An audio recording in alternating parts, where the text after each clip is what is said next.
राम मंदिर मस्जिद बनने के 330 साल बाद शुरू हुई थी। हक की जंग 124 साल चली। कानूनी लड़ाई की ये है पूरी कहानी। 1528 अयोध्या में राम जन्मभूमि पर मस्जिद बनने से शुरू हुआ विवाद। आइए अब आपको इतिहास में लेकर चलते हैं। किस्सा 1526 से शुरू होता है। ये वो साल था जब मुगल शासक बाबर भारत आया। 2 साल बाद बाबर के सूबेदार मीर बाकी ने अयोध्या में एक मस्जिद बनवाई। ये मस्जिद उसी जगह बनी जहां भगवान राम का जन्म हुआ था। बाबर के सम्मान में मीर बाकी ने इस मस्जिद का नाम बाबरी मस्जिद दिया। ये वो दौर था जब मुगल शासन पूरे देश में फैल रहा था। मुगलों और नवाबों के शासन के दौरान 1588 से 1853 तक इस मामले में हिंदू बहुत मुखर नहीं हो पाए। 19वीं सदी में मुगलों और नवाबों का शासन कमजोर पड़ने लगा। अंग्रेज हुकूमत प्रभावी हो चुकी थी।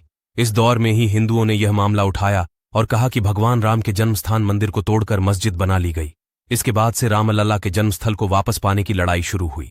1858 बाबरी मस्जिद बनने के 330 साल बाद शुरू हुई पहली एफआईआर मीर बाकी के मस्जिद बनाने के 330 साल बाद 1858 में लड़ाई कानूनी हो गई, जब पहली बार परिसर में हवन पूजन करने पर एक एफआईआर हुई।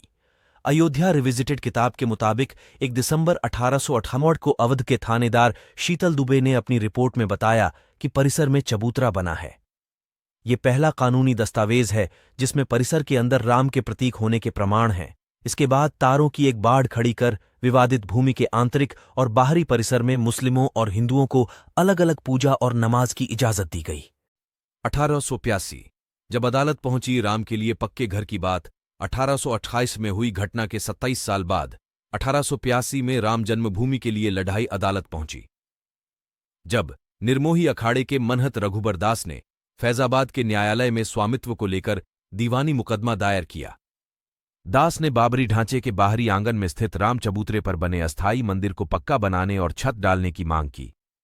जज ने फैसला सुनाया कि वहां हिंदुओं को पूजा अर्चना का अधिकार है, लेकिन वे जिलाधिकारी के फैसले के खिलाफ मंदिर को पक्का बनाने और छत डालने की अनुमति नहीं दे सकते। 1939 मूर्तियों का प्रकटीकरण एक ओर जहां देश भर में अंग्रेजों के खिलाफ आंदोलन चलाकर आजादी लेने की मुहिम जारी रही, वहीं दूसरी ओर राम जन्मभूमि की लड़ाई भी जारी रही। देश के आजाद होने के 2 साल बाद 22 दिसंबर 1939 को ढांचे के भीतर गुंबद के नीचे मूर्तियों का प्रकटीकरण हुआ। 1950 आजादी के बाद पहला मुकदमा। आजादी के बाद पहला मुकदमा हिंदू महासभा के सदस्य गोपाल सिंह विशारद ने 16 जनवरी 1950 को सिविल जज फैजाबाद की अदालत में दायर किया। विशारद ने ढांचे के मुख्य गुंबद के नीचे स्थित भगवान की प्रतिमाओं की पूजा अर्चना की मांग की। करीब 11 महीने बाद 5 दिसंबर 1950 को ऐसी ही मांग करते हुए महंत रामचंद्र परमहंस ने सिविल जज के यहां मुकदमा दाखिल किया। मुकदमे में दूसरे पक्ष को संबंधित स्थल पर पूजा अर्चना में बाधा डालने से रोकने की मांग रखी गई। 3 मार्च 1951 को गोपाल सिंह विशारद मामले में न्यायालय ने मुस्लिम पक्ष को पूजा अर्चना में बाधा न डालने की हिदायत दी। ऐसा ही आदेश परमहंस की तरफ से दायर मुकदमे में भी दिया गया। 1959 निर्मोही अखाड़े ने मांगी पूजा अर्चना की अनुमति। 17 दिसंबर 1959 को रामानंद संप्रदाय की तरफ से निर्मोही अखाड़े के 6 व्यक्तियों ने मुकदमा दायर कर इस स्थान पर अपना दावा ठोका। साथ ही मांग रखी कि रिसीवर प्रियदत्त राम को हटाकर उन्हें पूजा अर्चना की अनुमति दी जाए। यह उनका अधिकार है। मुकदमों की कड़ी में एक और मुकदमा 18 दिसंबर 1961 को दर्ज किया गया। यह मुकदमा उत्तर प्रदेश के केंद्रीय सुन्नी वक्फ बोर्ड ने दायर किया। कहा कि यह जगह मुसलमानों की है, ढांचे को हिंदुओं से लेकर मुसलमानों को दे दिया जाए। ढांचे के अंदर से मूर्तियां हटा दी जाएं। ये मामले न्यायालय में चलते रहे। फैसलों की बात करें उससे पहले रामकाज के लिए हुए कुछ और आंदोलनों की तरफ चलते हैं। 1922 हिंदू धर्मस्थलों की मुक्ति का अभियान, बात 1922 की है। ये वो साल था जब विश्व हिंदू परिषद ने राम, कृष्ण और शिव के स्थलों पर मस्जिदों के निर्माण को साजिश करार दिया और इनकी मुक्ति के लिए अभियान चलाने का ऐलान किया। 2 साल बाद 8 अप्रैल 1984 को दिल्ली में संत महात्माओं, हिंदू नेताओं ने अयोध्या के श्रीराम जन्मभूमि स्थल की मुक्ति और ताला खुलवाने को आंदोलन का फैसला किया। 1979 राम जन्मभूमि पर मंदिर का शिलान्यास। जनवरी 1979 में प्रयाग में कुंभ मेले के दौरान मंदिर निर्माण के लिए गांव-गांव शिला पूजन कराने का फैसला हुआ।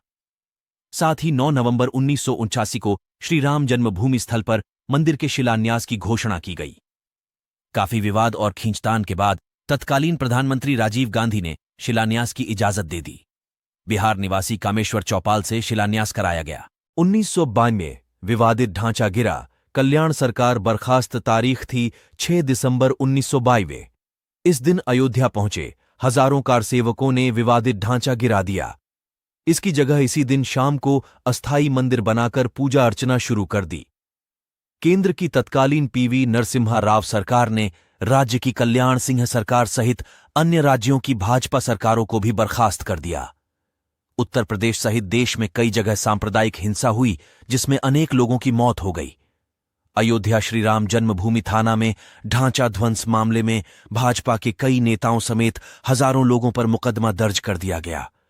इसके साथ ही रामकाज की कानूनी लड़ाई में मुकदमों की संख्या में और इजाफा होने लगा।